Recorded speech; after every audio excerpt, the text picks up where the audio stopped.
नमस्कार, NaukingNews.com में आपका स्वागत है। मैं हूं गिरिजेश वशिष्ठ। आज हम बात करने वाले हैं कि किस तरह से कितनी बड़ी गलती हम कर रहे हैं अफ़गानिस्तान को मान्यता देकर।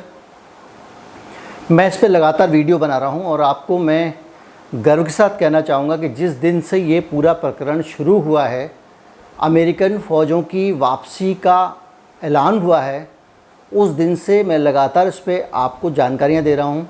और अभी तक इतने दिनों में मिला के 10 से ज़्यादा ऐसे अनुमान थे जो विश्लेषण के आधार पर मैंने आपको बताए थे और वो भविष्यवाणी जैसे साबित हुए।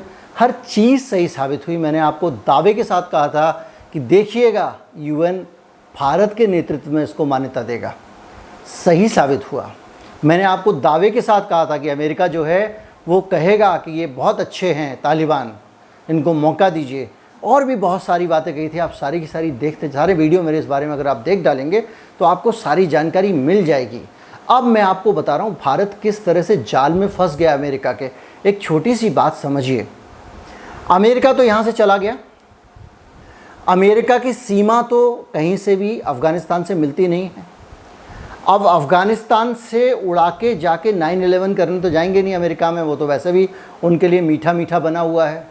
अब कुछ समय बाद उनको राहतें भी देना शुरू कर देगा और अपने प्रतिबंध भी हटा लेगा। अभी बिडेन साहब जो भी डायलॉगबाजी कर रहे हैं कि हमने जो है वो, अभी मैं आपको बताऊंगा किस तरह से भारत के लिए खतरा इन्हीं दिनों में, कुछ दिनों में बहुत तेज़ी से बढ़ गया है, तो वो बताऊंगा। पहले मैं ये बिडेन साहब जो हैं वो किस तरह से लगातार जो बातें कर रहे हैं कि हमने शर्तें रखी हैं और तालिबान को ये शर्त माननी पड़ेगी, वो शर्त माननी पड़ेगी। अभी उनका रवैया देखेंगे क्या रहता है, उसके बाद प्रतिबंध हटाएंगे। कुछ नहीं करेंगे, वो पहले कमिट कर चुके हैं। वो अपनी जनता को बेवकूफ़ बना रहे हैं, अपनी जनता को एक बेकार का झुंझुना पकड़ा रहे हैं कि हम बहुत सख्त हैं, तालिबान पे बहुत सख्त है। कोई आप सख्त वक्त नहीं है, आप पहले से तय कर चुके क्या करना है। सब कुछ स्क्रिप्टेड है, पहले दिन से मैं आपको बता चुका हूँ। अब मैं बता रहा हूँ भारत कितने ज़बरदस्त चक्कर में फंस गया है।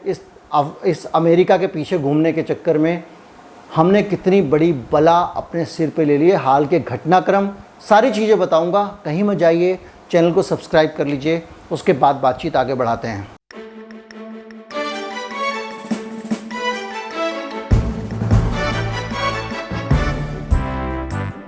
तालिबान ने जैसे ही काबुल पे कब्जा लिया, अल कायदा की तरफ से एक बधाई आई जो उसने तालिबान को दी। बधाई देना बनता है, हालांकि वो प्रतिबंधित आतंकवादी संगठन है। उसका बधाई देना भी उस तालिबान के लिए ठीक नहीं है जिस तालिबान के बारे में ये कहा जा रहा है कि ये आतंकवाद से पूरी दुनिया के ख़िलाफ़ अपनी धरती का इस्तेमाल नहीं होने देगा और आतंकवादी फोर्सेस को मदद नहीं करेगा। वो तालिबान जो है वो उसको ये बधाई दे रहा है अल कायदा, और अल कायदा कह रहा है कि अब अगला टारगेट फ़िलिस्तीन, कश्मीर, सोमालिया और यमन को आज़ाद कराने का है। अल कायदा ये कह रहा है।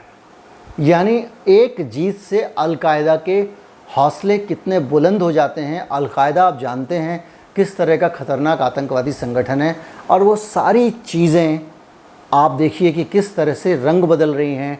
किस तरह से भारत के दुश्मन अल कायदा अगर कश्मीर को अलग करने की बात करता है, उसका भारत में बहुत सारे हमलों में, आतंकवादी गतिविधियों में उसका हाथ रहा है, और अगर वो ये कहता है तो इसका मतलब ये है कि भारत के दुश्मनों के हौसले बढ़ रहे हैं।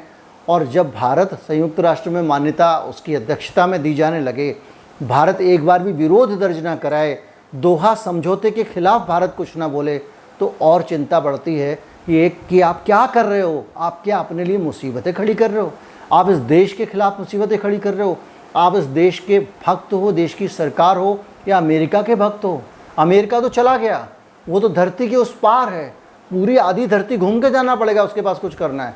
हमको तो यहीं घुस जाएगा। अब देखिए, सिर्फ अल कायदा नहीं, अल कायदा के साथ आप देखिए अमीनुल हक, जो सिक्योरिटी काउंसिल के अनुसार ओसामा बिन लादेन का सिक्योरिटी का इंचार्ज था, वो आदमी छुपा हुआ था, वो आदमी खुल के आ गया है और वो कह रहा है, पब्लिकली घूम रहा है। पाकिस्तान की जेल से रिहा हुआ था और पाकिस्तान का उसको संरक्षण प्राप्त था और वो खुलेआम घूम रहा है। उसके हौसले बढ़ गए हैं। अब आपको बताता हूँ, सीमा पर ये अलग अलग मीडिया सोर्सेज में रिकॉर्ड हुआ है सीमा पर पाकिस्तान की सेना की हलचल बढ़ गई है, घुसपैठ की कोशिशें तेज़ हो गई हैं, आतंकवादी घुसपैठ की कोशिशें तेज़ हो गई हैं। ये आप देखिए एक घटनाक्रम लगातार कुछ ही दिनों में, अभी कुछ ही दिन हुए हैं, तेज़ी से शेप ले रहा है। एक और सुनिए, पाकिस्तान के इंटरनल मिनिस्टर जो हैं शेख राशिद, वो इस बात को स्वीकार कर रहे हैं, कह रहे हैं खुलेआम, हिम्मत देखिए, कि हम तालिबान के सरपरस्त रहे हैं और संरक्षक रहे हैं और इस संगठन को आश्रय देकर हमने मजबूत किया है। पाकिस्तान के साथ भारत के कैसे संबंध हैं और वो किस तरह से तालिबान को पैट्रोनेज देने की बात कर रहा है, ये आप देखिए। और वो ये कह रहा है 20 साल बाद खुशी की बात है, अफ़गानिस्तान पे फिर वही तालिबान शासन करेंगे। 23 जुलाई को अब्दुल गनी, अफ़गानिस्तान के राष्ट्रपति, निर्वाचित राष्ट्रपति, वो कह रहे हैं अमेरिका के राष्ट्रपति बिडेन को साफ साफ रिपोर्ट कर रहे हैं कि पाकिस्तान अफ़गानिस्तान में आतंकवादी भेज रहा है। 10 से 15 हज़ार आतंकवादी तैयार करके पाकिस्तान ने अफ़गानिस्तान में भेजे हैं, ये वहाँ का राष्ट्रपति कह रहा है। और इस बात को बाकायदा उस जगह पे बोला जा रहा है बिडेन के सामने।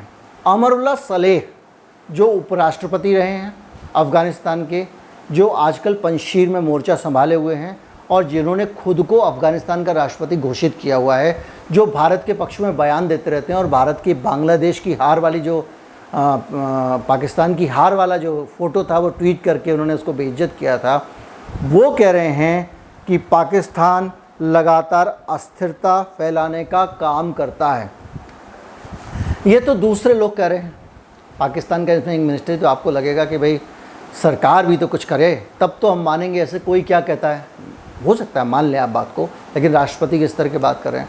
अब इमरान खान पाकिस्तान के अगर जहर उगलने लगे इस पूरे घटनाक्रम में और हमारी सरकार तालिबान की लल्लो चप्पो में लगी रहे तो आप क्या कहेंगे।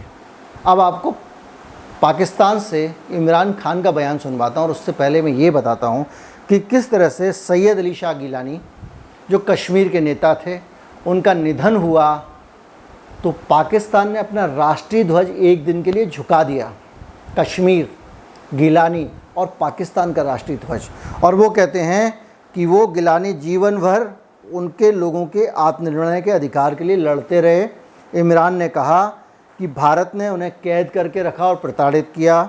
इमरान ने कहा कि हम पाकिस्तान में उनके संघर्ष को सलाम करते हैं, हम पाकिस्तानी और पाकिस्तान हमारा है, पाकिस्तान का झंडा आधा झुका रहेगा, ये कह रहे हैं इमरान खान।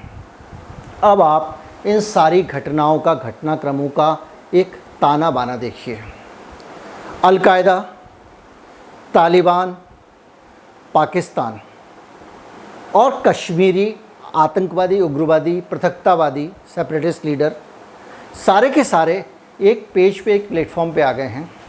अमेरिका तो अपना खर्चा बचा के, देखिए डोनाल्ड ट्रंप अगर समझौता करते हैं, उनका पूरा ओरिएंटेशन, वो खुद भी बिजनेसमैन है, खर्चे वाला ही होता है, वो तो अपना खर्चा बचा के तालिबान को बिठा के कोई बने उसको क्या फ़र्क पड़ता है, वो तो निकल गया। लेकिन जिसको बिठा के गया है, उसको जब बिठा के जा रहा था तो हमारी सरकार को बोलना चाहिए था कि भाई गलत आदमी को बिठा के जा रहे हो, हमारे घर के बगल वाला मकान आप गुंडे को बेच के जा रहे हो, ये बवाल करेगा, आप किसी और को बेचो। ये कह सकता था ना कि भाई आप अपना किसको दे के जा रहे हो ये वाला घर, आप ऐसा मत करो ना, ढंग के आदमी को मकान दो। लेकिन भारत के विरोध बगल में हमारे सिर पे एक मुसीबत को बिठा के अमेरिका चला गया।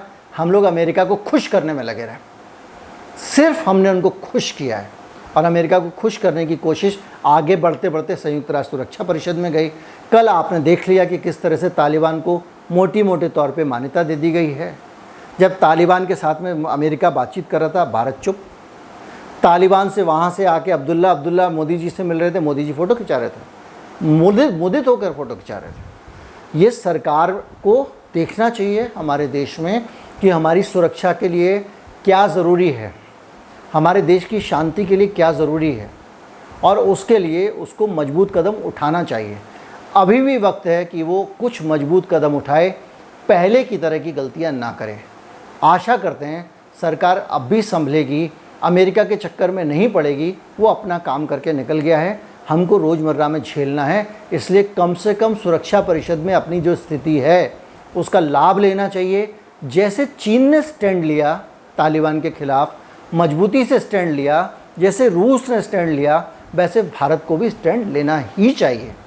आशा करते हैं वीडियो आपको अच्छा लगा होगा। अगर ये अच्छा नहीं लगा है तो कमेंट करके बताएं और आप ज़्यादा से ज़्यादा लोगों तक पहुंचाएं। इस वीडियो को ज़्यादा से ज़्यादा लोगों तक शेयर करें। और अगर आपको लगता है कि आप इस चैनल के साथ जुड़ना चाहते हैं, इस चैनल के साथ में कंधे से कंधा मिलाकर खड़े होना चाहते हैं और आपकी पॉकेट इसकी इजाज़त देती है, तो थोड़ा सा धन हमारे डिस्क्रिप्शन में जाएं, एक UPI ID है, उसके ज़रिए आप हमें दे सकते हैं।